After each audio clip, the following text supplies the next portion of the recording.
مولانا شہزاد احمد کے بیانات کے لیے مولانا صاحب کے آفیشیل چینل مولانا شہزاد آفیشیل کو سبسکرائب کریں۔ کہ ایک اسلامی رشتہ ہوتا ہے اور ایک خونی رشتہ ہوتا ہے، تو اسلامی رشتے کو ترجیح دینی چاہیے اور خونی رشتے کو پیچھے رکھنا چاہیے۔ اسلامی رشتہ آگے ہونا چاہیے اور خونی رشتہ پیچھے ہونا چاہیے۔ اسلامی نقطے کو اور اس رشتے کو آگے رکھ کر زندگی گزاریں گے تو دنیا بھی ہماری اور آخرت بھی ہماری۔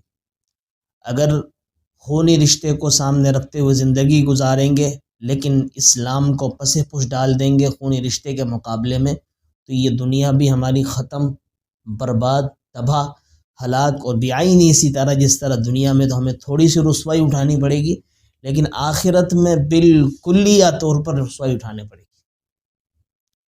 تو ان آیت مقدسہ کے اندر ان دو رشتوں کی وجہ سے بتایا کہ جو بندہ خونی رشتوں کو ترجیح نہیں دیتا، اللہ کے احکام کو، رسول اللہ کے فرمان کو، جہاد فی سبیل اللہ کو ترجیح دیتا ہے خونی رشتوں پر، تو فرمائے کہ اس کے لیے تو بہت بہترین طریقے سے اللہ کے ہاں انعامات ہیں۔ لیکن جو بندہ خونی رشتوں کو اسلام کے مقابلے میں ترجیح دیتا ہے، اس کے لیے فرمائے کہ رسوائی ہی رسوائی ہے، اللہ کی طرف سے پکڑ ہی پکڑ ہے، اللہ کی طرف سے گرفت ہی گرفت ہے، اور اللہ کی طرف سے اس پر عذاب ہی عذاب ہے۔ خلاصہ ان آیات کا یہ ہے۔ اب ان کے سامنے آپ کے سامنے بتلاتے چلوں وہ کیسے، ایک دو مثالیں دے کر، کہ جیسے اسلامی رشتہ کیا ہے اور خونی رشتہ کیا ہے۔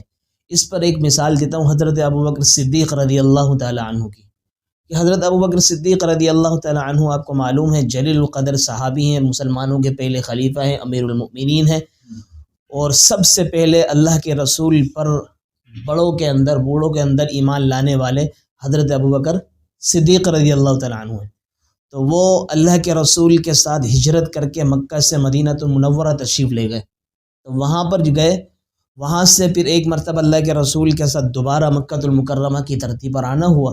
جب آئے تو ان کے والد ابو قحافہ حضرت ابوبکر صدیق رضی اللہ تعالیٰ عنہ کے والد محترم، ان سے ملے۔ جب ملے تو انہوں نے کہا، ابو بکر صدیق کے والد محترم ابو قحافہ نے، کہ ابو بکر بیٹا لگتا ہے تجھ پر بھی جادو ہو گیا، تجھ پر بھی جادو کا اثر نظر آ رہا ہے۔ تو فرمائے کہ حضرت ابوبکر صدیق نے ایسا زوردار تماچا رسید کیا ان کے چہرے پر کہ ان کے والد ابو قحافہ سفید ریش والے ہیں، وہ فوراً دھرتی پر گر پڑے۔ صحابہ کرام جو دوسرے تھے وہ اس منظر کو دیکھ رہے تھے بڑے اپنی آنکھوں سے۔ جب دیکھا تو ابوبکر صدیق رضی اللہ تعالیٰ عنہ کی شکایت آپ علیہ الصلوۃ والسلام تک پہنچی۔ جب پہنچی تو اللہ کے رسول نے پوچھا، ابو بکر آیا اسی طرح آپ نے کیا کیا؟ جی اللہ کے رسول اسی طرح ہوا ہے کہ آپ نے اپنے والد محترم کا لحاظ نہ کیا، داڑھی کا لحاظ نہ کیا، اور اس ضعف پن کے اندر، بڑھاپے کے عالم میں آپ نے لحاظ نہ کیا کہ اللہ کے رسول کیسے لحاظ کرتا، یہ آپ کی گستاخی کر رہا ہے۔ اس نے مجھے تو کہا ہے کہ آپ پر جادو ہو گئے، یہ بالخصوص کہنا یہ چاہ رہے ہے کہ آپ کے نبی نعوذ باللہ جادو کریں، کہ جو آپ کی حیثیت کو، اہمیت کو نہ مانے، اسلام کی اس بات کو نہ مانے جو اسلام کے آپ منا رہے ہیں، آپ کی توہین کرتا ہے۔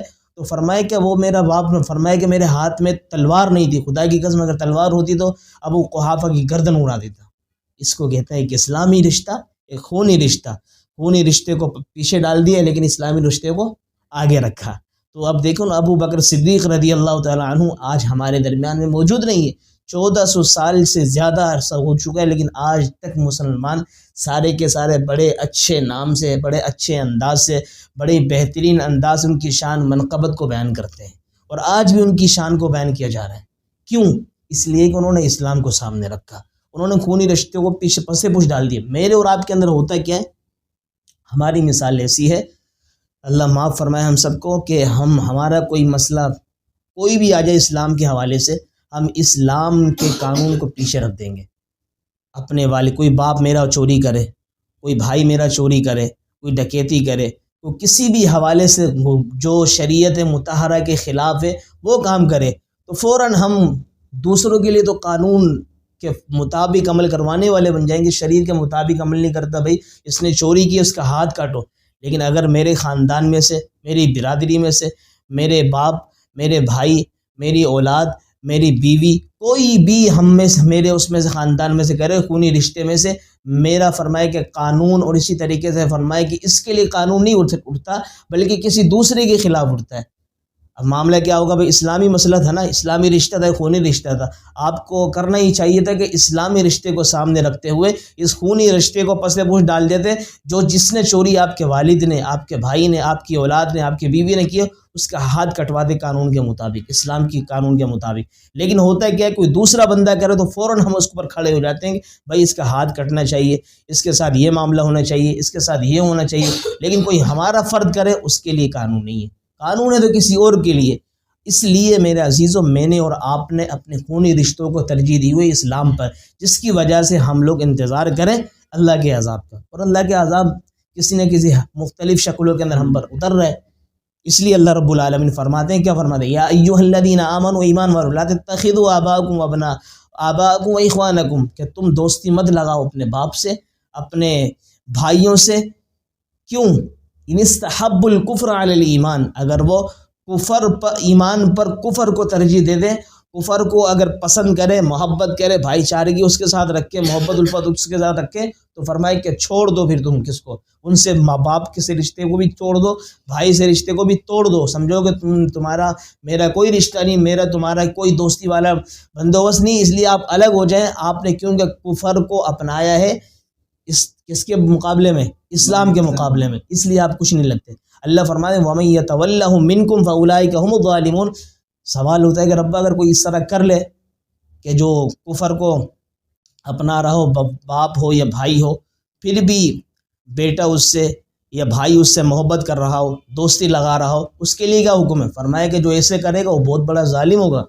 اللہ فرما رہے، آگے فرمایا اللہ تعالیٰ نے اپنے حبیب کے ذریعے سے کہلوا رہے، قل، اے میرے محبوب آپ کہہ دیجیے، ان کان آباؤکم و ابناؤکم، کہ اگر تمہارے باپ، تمہارے بیٹے، تمہاری بیویاں، تمہارے مال، تمہارا گھر، ساری چیزیں، اگر یہ ساری کی ساری چیزیں تمہیں محبوب ہیں، اللہ اور اس کے رسول اور جہاد فی سبیل اللہ سے زیادہ محبوب لگتی ہیں، تو پھر انتظار کرو حتی یأتی اللہ بامری، اللہ کے اس عذاب کو جو آ کر رہے گا۔